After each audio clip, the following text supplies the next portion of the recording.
I want to first of all thank everyone for coming and also thank the other two speakers. And I think one thing to notice from what our first speaker said is how there are really many parallels between what we see happening in Canada and what we see happening in Palestine. And I think the point of today and the point of the discussion we're having this evening is really looking how actual changes of the physical environment and selective channeling of natural resources really serves to maintain a specific territorial and political status quo. And we see that, for example, the capture of water resources and the exploitation of natural resources are really central to colonial projects historically. Specifically with water, we see large-scale water infrastructure projects were central to many colonial powers, and a perfect example of this are the British in Egypt. We also see that not only in the projects themselves, but also in the way in which access to water was organized. In many colonial contexts, in many colonial cities, we see, for example, a distinction in access to resources. So where the Europeans, in the European quarters of colonial cities, you had running water, perfect access to this resource, while in the colonial and native quarters, you didn't. And this is something that I think is really important and you see in the ground in Palestine. And the second point to note is we have this strong sense of connection between citizenship rights and rights to natural resources. So your right to access water stems from your fact of being a citizen. And from this we can see when you don't have access to water, this also means that you're in a sense a second-class citizen. And you see this really in Palestine, both within Israel's 1948 borders and within the occupied territories.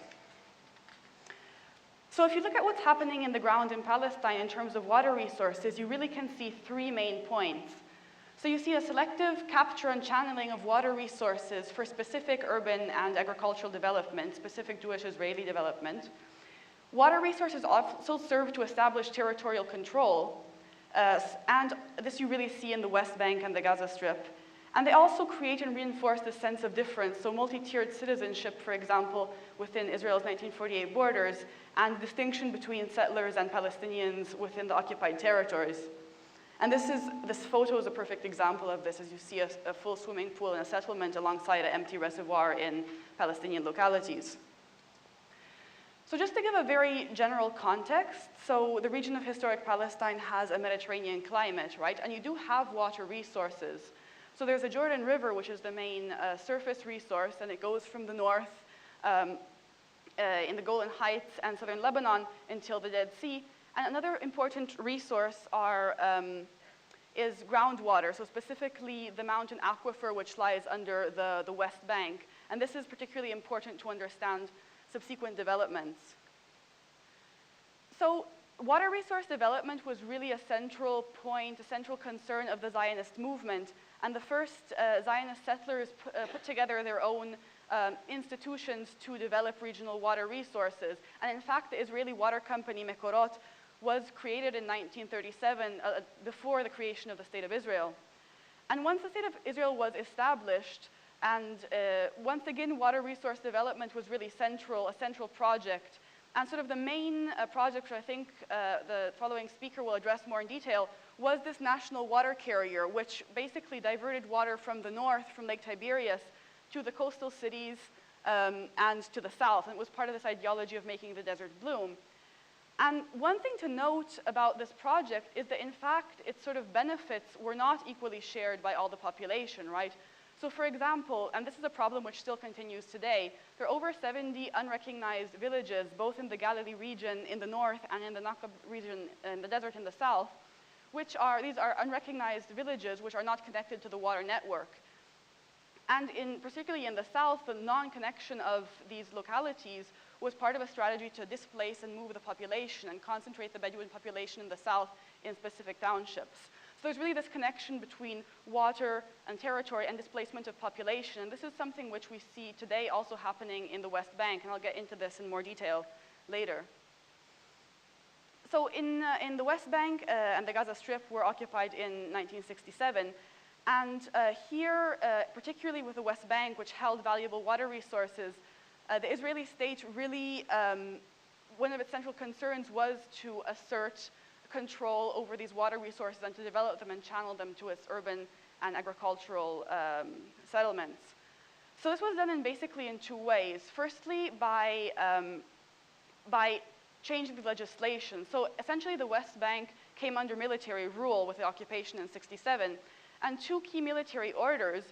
Military Order 92 put all water resources under Israeli control, and Military Order 158 established a permit system to water resource development, which meant that anything including the improvement of a well could require a permit. And of course, there was a very low number of permits accorded. Another point, the Jordan River, which had been a sort of a traditional important source of water, was declared off limits. It was a closed military zone. So on the one hand, you have these limitations to Palestinian resource development. On the other hand, you have an expansion of Israeli resource development in the territory. So you have a series of deep wells, specifically in the Jordan Valley, which is the area on the right of the map. And these were really central to the settlement expansion. So these deep wells basically served to support agricultural settlements in the Jordan Valley. And in 1982, Mekorot, which was the Israeli National Water Company, took control of all water infrastructure in the territory, and it began to further develop it in order to really support the settlement enterprise. So in this sense, you see sort of a series of things. I mean, first of all, of course, the development, sort of the limitations to Palestinian water resource development meant that in order to continue both farming and for domestic use, Palestinians became increasingly dependent on the Israeli water system, Mekorot. So on the one hand, you have a creation of dependency, and of course it also means price dependency, so having to purchase this resource which, from the Israeli water system. And on the other hand, you really have the establishment of territorial control over the area by developing the water infrastructure, right? So this is just a quote from Ian Selby, who's one of the major people that's done the major research on this issue, and he really notes how essentially through the development of the water network in the West Bank, and it must be noted also that Palestinian communities were connected to this network, though generally on their own expenses, and also the fact of being connected to the network also made them more vulnerable to water cuts, and this is something which is really a problem today as well. So essentially, the West Bank was really drawn into the Israeli infrastructural system. And we see this in water, but we also see this in a lot of other infrastructural systems, for example, roads. So you have sort of, you have this territorial integration. And so just to continue, basically, this situation of dependency and territorial integration really continued also after the Oslo Accords. So in 1994, we have the Oslo Accords between the PLO and the State of Israel. And Article 40 of the interim agreement actually addressed water resources. And it formally recognized Palestinian water rights in the area, but of course the specific definition of these was not established at the time, and it was postponed to final status negotiations. Now, basically, these accords, they didn't touch the Jordan River waters. This was the area that had been declared a closed military zone in 1967, but they only concerned the groundwater. And they divided it according to existing use, so 20% to Palestinians, 80% to Israelis. It also divided the water infrastructure, and this was the previous map I wanted to show you. It divided the water infrastructure in the West Bank between, so the infrastructure that only served Palestinians was passed to the Palestinian Authority. The infrastructure that served settlements remained under Israeli control. And so here you can see how, in fact, you still have a very tangible presence on the ground because of the amount of water network that was built in the period of occupation, which is still continuing to be built, right? So also at this time, there was also a mechanism set in place to define further water development in the West Bank. This was a joint water committee. And this held equal representatives of Palestinians and Israelis on the board, but all decisions were made by consensus, so effectively any project could be blocked by this body. And also any project in Area C, so after the Oslo Accords, about 60% of the West Bank remained under Israeli control, and this is mainly where the settlements are. Any project in this area also had to be approved by the Israeli civil administration. So you have a series of sort of blocks to any Palestinian infrastructure development. And just to give you an example, in fact, only 19% of well drilling projects presented to the Joint Water Committee have been approved since 1996, and none of them in the agricultural sector. And also it's interesting to note that there's been a lot of funding going into water since Oslo, a lot of international funding, and many of these projects that were stopped actually, or that were halted or were delayed, already had funding accorded. So it's sort of, once again, you have a limitation to water infrastructure development, and at the same time, this is by admission of the Israeli Water Commissioner himself, the head of the Israeli Water Authority. Israel's actually been overpumping its resources in the Western Aquifer with regards to what had been allocated according to the Oslo Accords. So you really have, again, perpetuation of this dependency of the West Bank water resources on the Israeli system.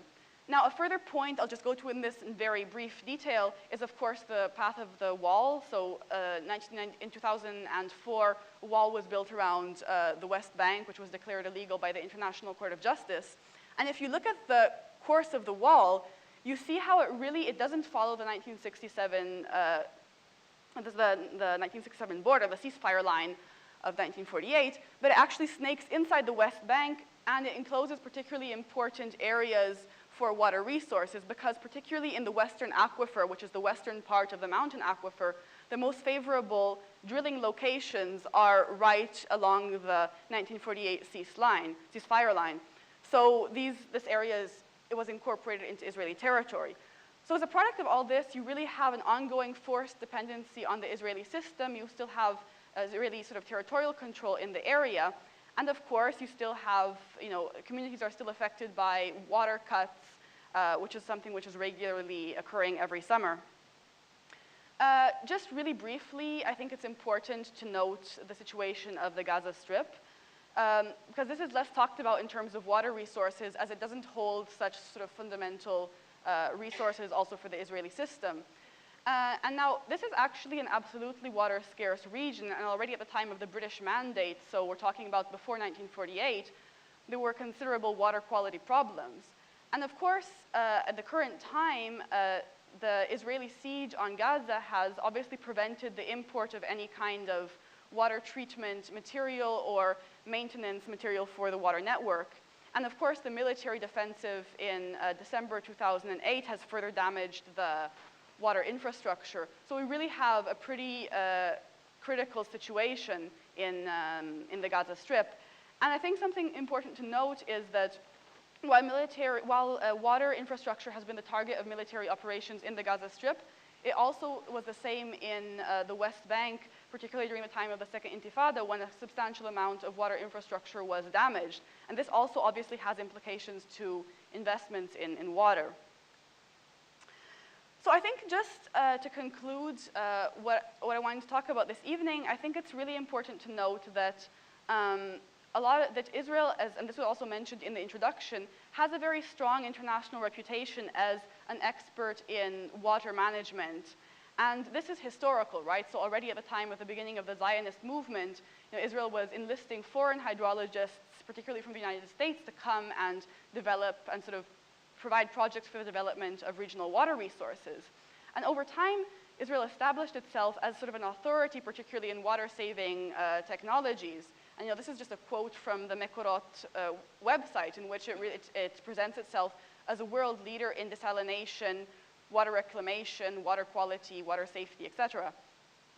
And one sort of central point of what Mekorot, which really has the function of acting for research and development initiatives and specifically initiating international collaboration on these points. And this is nothing new, of course. It's something that's been ongoing, but it's something which is being vamped up. And we really see a lot of joint research initiatives, throughout the world. I mean, there's a particularly famous one in Los Angeles, where the Los Angeles Water Board recently signed an agreement with Mekorot to develop water-saving technologies. But I'd like to also point out that in Canada, which at a first glance doesn't have that much in common with Israel in terms of climate or type of water issues which it's facing, there's also a series of initiatives. And these are mainly joint conferences, joint research initiatives, mainly in the prairie provinces, but we do have this kind of ongoing collaboration. And I think in this sense, it's very important for us as members of research institutions in Canada to actually be aware of these type of connections and oppose them. And this links into the general philosophy of this week, which really was born to promote the boycott, divestment, and sanctions movement. And in this sense, we really should start discussing and thinking of how to bring this also into research initiatives in the water sector. So thank you, everyone, and time for the next speaker.